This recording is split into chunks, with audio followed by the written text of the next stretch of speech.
여러분 안녕하십니까? 기도의 용기 세 번째 시간이 되었습니다.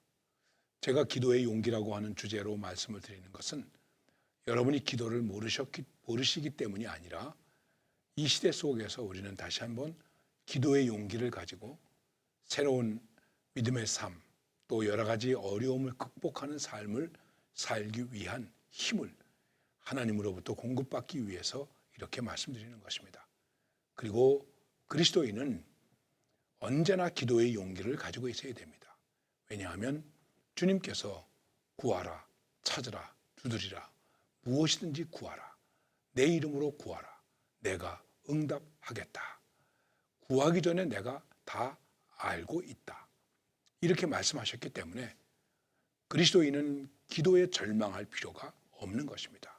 언제나 우리는 기도의 용기를 가지고 살아야 됩니다.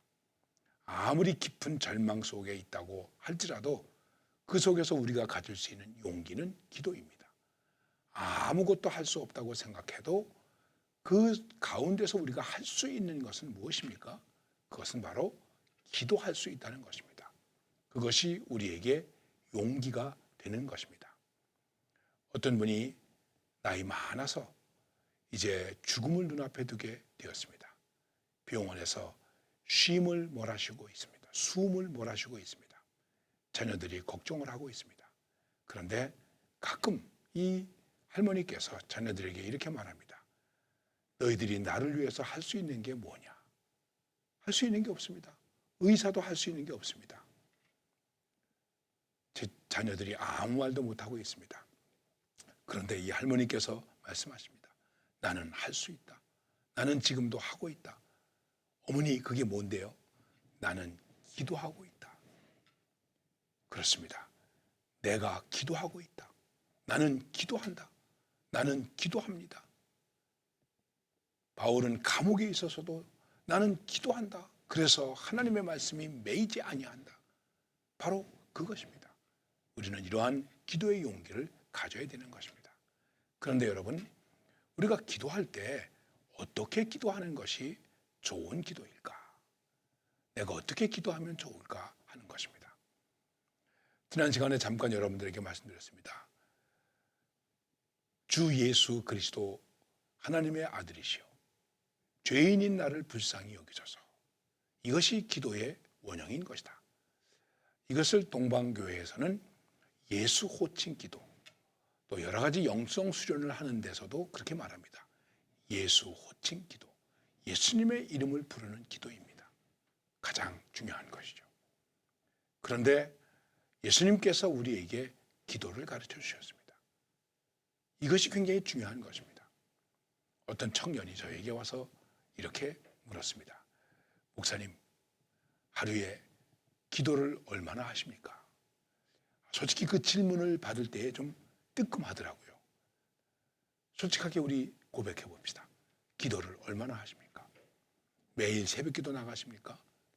새벽 기도회 하는 30분 빼고 그 다음에 기도를 얼마나 하십니까? 아니면 새벽 기도회 시작하기 전에 기도를 얼마나 하십니까? 생각해 보십시오. 가끔 새벽 기도에 대한 이런저런 얘기가 오고 가고 있습니다. 어떤 때는 꼭 새벽 기도를 해야 되나? 이렇게 말하는 분도 있습니다. 그렇습니다. 꼭 새벽 기도를 해야 되겠습니까? 하지 않아도 얼마든지 기도할 시간이 있습니다. 그런데 저는 이렇게 주장합니다. 새벽 기도 해야죠. 왜요? 언제 기도할 시간이 있습니까? 여러분, 언제 기도할 시간이 있습니까? 나의 골방이 있어서 골방에 들어가서 기도할 수 있습니다. 그런데 그런 분들이 과연 얼마나 있을까요? 솔직하게 우리 고백해 보십시다. 그래서 그래도 그나마 새벽에 나가서 30분, 1시간 기도해야 내가 기도할 수 있는 것이고 기도에 힘을 얻는 것이고 기도를 통한 중보를 할 수 있는 것이다. 이렇게 생각해서 저는 새벽 기도를 해야 된다. 이렇게 주장하는 사람입니다. 율법적인 의미가 아닙니다. 그리고 이 새벽 기도는 다른 사람을 위해서가 아니라 바로 나의 경건을 위해서, 나의 믿음을 위해서 해야 한다는 것입니다. 청년이 저에게 목사님, 하루에 얼마나 기도하세요? 나는 3시간 기도한다. 이렇게 대답할 수 있었으면 얼마나 좋겠습니까? 그런데 솔직히 말씀드리면 하루에 3시간 기도 못했습니다. 수시로 하나님께 기도한다고 하지만 그렇게 집중해서 기도 못했습니다. 그래서 내가 이렇게 말했습니다. 청년에게, 야, 그런 건 물어보는 거 아니야. 대답하기 좀 곤란하지 않냐? 주님께서 아시지. 이렇게 제가 대답을 했습니다. 그랬더니 이 청년이 저에게 이렇게 말했습니다.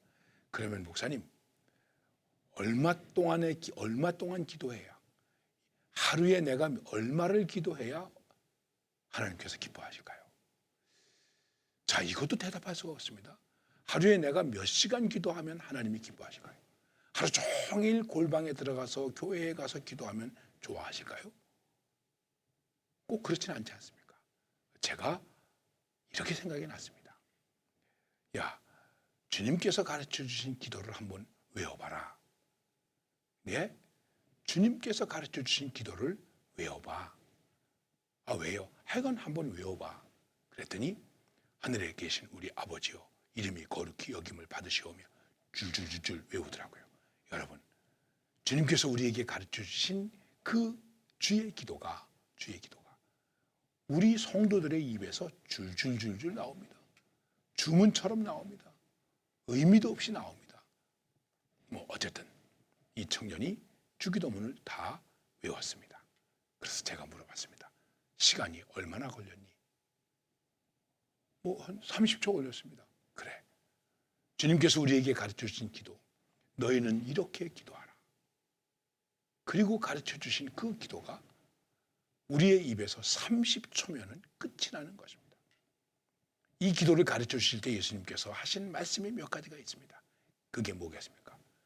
말을 많이 하여야 하나님께서 들으시는 줄로 착각하지 마라. 그리고 중언부언하지 말라. 이방인들처럼 중언부언한다는 말은 무슨 주문을 외우는 것처럼 같은 말을 자꾸만 되풀이해서 한다는 것입니다. 비나이다 비나이다, 무슨 신령님이요 같은 말을 되풀이하지 않습니까? 여러분, 우리도 좀 조심해야 됩니다. 제가 조심하자고 하는 의미에서 말씀드리는 것입니다. 우리도 기도할 때나 이거 할 때 보면은 할렐루야 아멘 아버지, 할렐루야 아멘 아버지, 이런 거를 막 반복해서 되풀이하는 경우가 많이 있습니다. 할렐루야 아멘 아버지, 이렇게 부를 때에 우리가 좀 더 신중하게 생각해야 되지 않겠습니까? 함부로 불러야 되는 이름이 아니지 않습니까? 할렐루야, 여호와를 찬양하여라 하는 말씀 아닙니까? 그렇다면 우리가 과연 할렐루야 할 때에 그 할렐루야를 어떤 때 해야 되겠습니까? 아멘. 정말 그렇습니다. 그렇게 되기를 원하나이다. 그렇게 이루어지기를 원하나이다. 정말 나는 동의합니다. 전적으로 동의합니다. 그러면 어떤 때 아멘 해야 되겠습니까? 생각해 보십시오. 아버지, 하나님의 이름을 언제 부르십니까? 그래서 주님께서 주의 기도를 가르쳐 주시면서 말씀하신 것입니다. 그것이 무엇입니까? 말을 많이 해야 되고 중언부언하는 것, 주문을 외우는 것처럼 같은 말을 되풀이한다고 해서 되는 것이 아니다. 이건 다 이방인들이 하는 것이다. 하나님을 믿지 않는 사람들이 하는 기도이다. 그러면은 제가 비판적으로 말씀드리기 위해서 이렇게 말씀드리는 것이 아니라, 우리 예수를 믿는 사람들이 하나님께 기도하면서 얼마나 이방인처럼 기도합니까? 혹시 그런 요소들이 나에게는 없었나? 우리가 살펴볼 필요가 있습니다. 그리고 그 다음에 말씀하셨습니다. 외식하지 마라. 기도할 때 외식하지 마라. 유대인들, 특별히 바리새인들은 기도 많이 했습니다. 바리새인이라고 하는 것은 분리된, 바리새파라고 하는 것은 분리주의자들입니다. 그들은 어떻게 생각해서 분리되었다고 생각합니까? 나는 더러운 것에서 분리되었다. 믿지 않는 데서 믿는 것으로 분리되었다. 나는 하나님의 나라가 임하면 하나님의 나라에 들어갈 수 있는 사람으로 분리되었다. 나는 저 세리와 같지 않고 저 죄인들과 같지 않다. 상당히 자기를 거룩하게 여기고 스스로 의롭게 여기는 그런 사람들입니다. 이들은 기도를 많이 했습니다. 자기 스스로 이렇게 말했습니다. 우리는 일주일에 2번씩 금식합니다.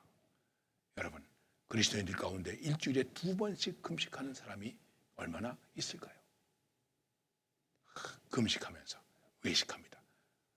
나는 지금 금식 중이라고, 힘들다고, 괴롭다고. 그래서 주님이 말씀하지 않습니까? 얼굴을 깨끗하게 하고 머리에 기름을 바르고 아주 기쁜 모습으로 기도를 해라. 자, 이렇게 기도하라 하고 주님께서 기도를 가르쳐 주셨습니다. 그 기도는 30분밖에 되지 않습니다. 미안합니다. 30초밖에 되지 않습니다. 그런데 묻겠습니다. 여러분과 제가 이 이상의 기도를 할 수 있다고 생각하십니까? 이 이상의 기도를 하고 있습니까? 기도를 짧게 하라는 것도 아닙니다. 기도를 너무 오래 하라는 것도 아닙니다. 우리가 주님 앞에 기도하는데 과연 주님께서 우리에게 가르쳐 주신 그 기도의 내용과 그 기도의 의미와 그 기도의 가치, 그 기도에 담겨져 있는 메시지의 도전을 가지고 우리들이 기도하고 있는가? 이것이 우리 스스로 살펴야 할 문제 가운데 하나라고 하는 것입니다.